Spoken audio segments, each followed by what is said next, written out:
दोस्तों नमस्कार। आज भारतीय लोकतंत्र के इतिहास में एक और काला अध्याय जुड़ गया जब टीएमसी की सांसद महुआ मोइत्रा की संसद सदस्यता खारिज कर दी गई, उसको रद्द कर दी गई। क्यों ये किया गया, इसके पीछे का असल वजह क्या है और अब महुआ मोइत्रा के पास क्या विकल्प बचे हैं, इन सभी बिंदुओं को जो भी घटनाक्रम है उनको सिलसिलेवार ढंग से आज के इस वीडियो में हम लोग डिस्कस करेंगे। लेकिन उससे पहले एक रिक्वेस्ट है आप सभी लोगों से कि अगर आप इस विचारधारा के समर्थक हैं तो आप इस वीडियो को पूरा देखिए, अपने दोस्तों के साथ, अपने लोगों के साथ इसको अधिक से अधिक शेयर भी कीजिए और साथ में इस चैनल को सब्सक्राइब करके हमसे ज़रूर। तो चलते हैं इस पूरी ये जो पूरा प्रकरण है इसमें क्या क्या हुआ है शुरू से लेकर के और आज तक, इन सभी बिंदुओं के बारे में हम एक एक करके चर्चा करते हैं। सबसे पहले आपको मैं ये बता दूं कि महुआ मोइत्रा की ये जो सदस्यता रद्द की गई है इसके ऊपर क्या आरोप लगा था, किस आधार पर यह संसद सदस्यता रद्द की गई है। तो जो महुआ मोइत्रा हैं, टीएमसी के सांसद हैं, इनके ऊपर दो बेसिकली आरोप लगे थे।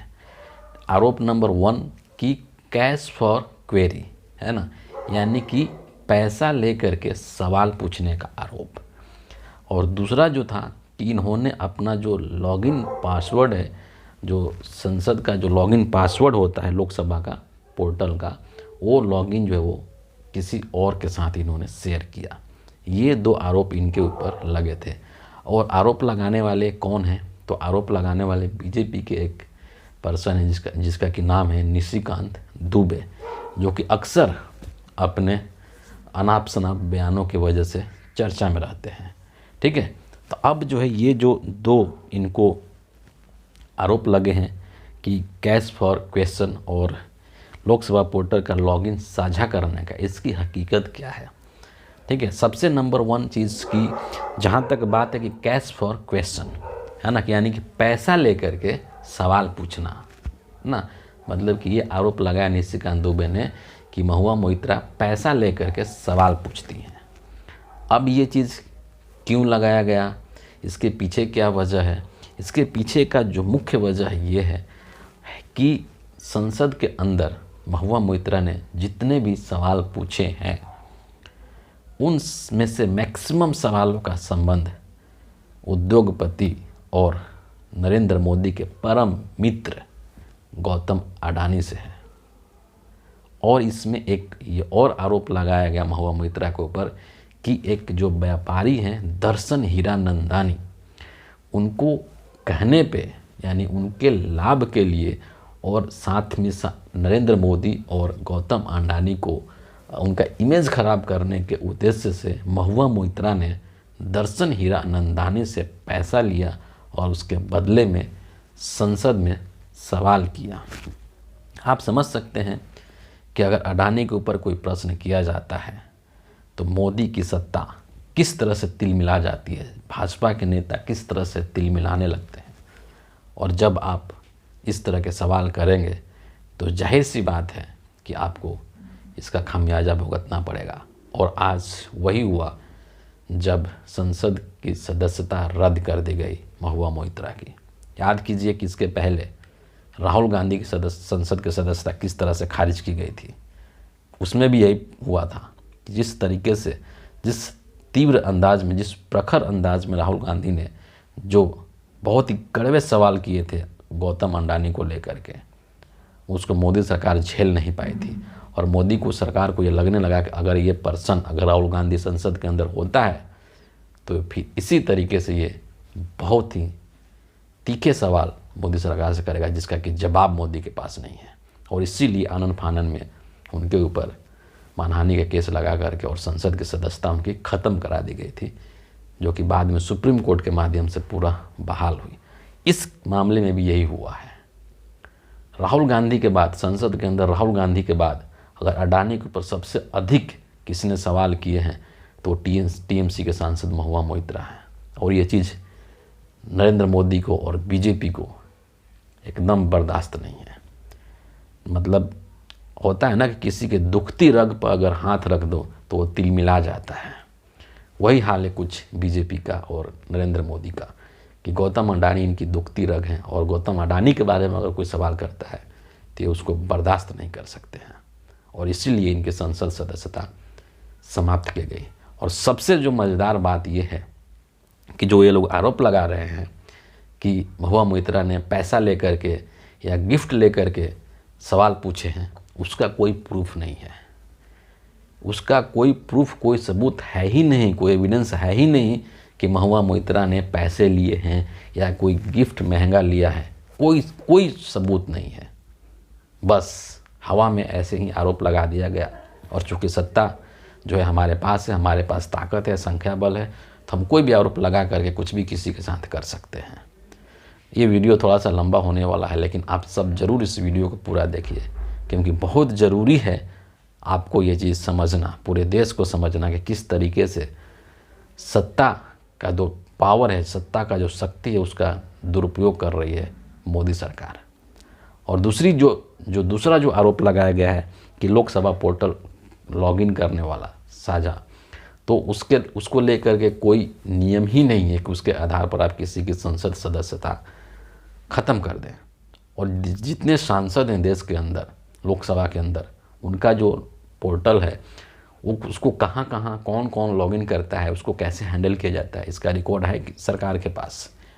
क्या सरकार ने इसका कोई डेटा या कोई इस तरह का रिपोर्ट पब्लिक के सामने रखा है कि फलाने सांसद का पोर्टल सिर्फ वही व्यक्ति यूज़ करता है, कोई नहीं करता है, उसको और कहीं लॉगिन नहीं किया जाता है?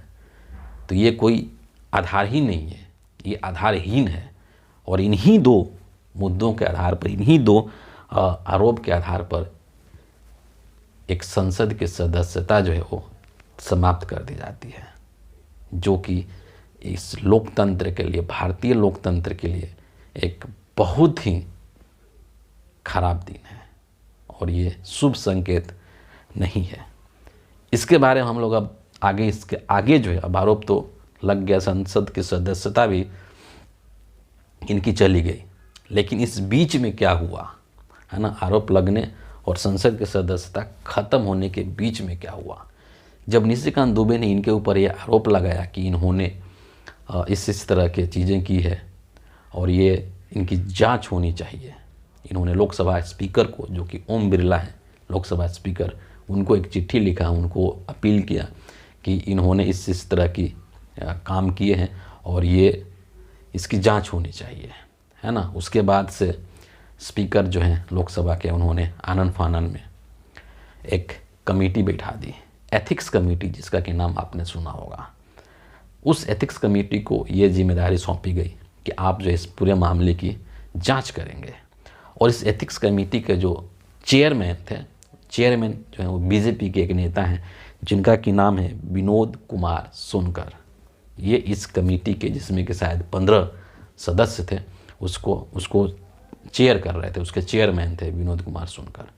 इन्हीं के चेयरमैनशिप में ये इसकी पूरा जो है मामले की जांच की गई। और जांच करने के बाद तकरीबन 455 पेज का रिपोर्ट जो है वो पेश किया गया।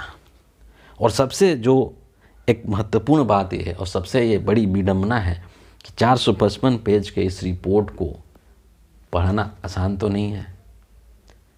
तो यहाँ पर कई लोगों ने, है ना, कांग्रेस के अधीर रंजन चौधरी ने भी ये गुजारिश किया लोकसभा के स्पीकर से कि हमें 3-4 दिन का वक्त दिया जाए, ताकि हम इस 495 पेज का जो रिपोर्ट है इसको हम पढ़ सकें और फिर सदन के अंदर इस पर एक अच्छे से मतलब बहस हो, और उसके बाद आप डिसीजन सुना दीजिए क्या जाता है। लेकिन स्पीकर साहब जो हैं लोकसभा के, उन्होंने किसी की नहीं सुनी। यहाँ तक कि आप सोचिए कि जिसके ऊपर आरोप लगा है, जिसकी संसद की सदस्यता समाप्त करने को ये लोग तुले हुए हैं, यानी कि महुआ मोइत्रा, उनको भी अपना पक्ष रखने का मौका नहीं दिया गया। ये कैसा लोकतंत्र है हमारे देश के अंदर? ये कैसी तानाशाही है कि जनता के एक प्रतिनिधि को, महुआ मोइत्रा भी एक जनप्रतिनिधि है जिसको कि लोगों ने चुन करके संसद के अंदर भेजा है, और उसके ऊपर आप इतना बड़ा आरोप लगा रहे हैं और उसको अपना ही पक्ष रखने के लिए मौका नहीं दे रहे हैं। ये कितना भद्दा मजाक है हमारे देश की इस लोकतंत्र के साथ, सिस्टम के साथ, आप सोचिए।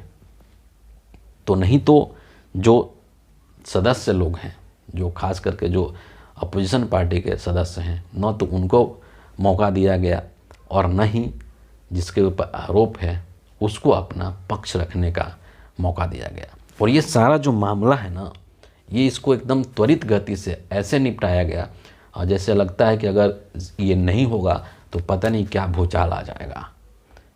एकदम क्विक, एकदम फास्ट एंड फ्यूरियस वाले अंदाज में, एकदम फटाफट सब कुछ क्लियर करो, जल्दी इसको संसद से बाहर करो, कहीं ऐसा ना हो कि ये फिर से अडानी से संबंधित जो सवाल पूछ दे। तो इस तरीके से ये मामला जो है इतना तेज़ी से इसको निपटान किया गया और महुआ मोइत्रा की सदस्यता को समाप्त कर दिया गया। अब इसके बाद हम लोग आगे चर्चा करेंगे। दोस्तों, ये वही संसद है, ये वही लोकसभा है जिसके अंदर कई सारे ऐसे लोग हैं जिनके ऊपर आरोप है लेकिन उन पर कोई भी कार्रवाई नहीं की जा रही है, उनकी संसद की सदस्यता ख़त्म नहीं की जा रही है। मैं ऐसे कई एग्जाम्पल आपको दे सकता हूँ। महिला खिलाड़ियों के यौन शोषण के आरोपी बृजभूषण शरण सिंह, उनकी संसद की सदस्यता ख़त्म नहीं की गई।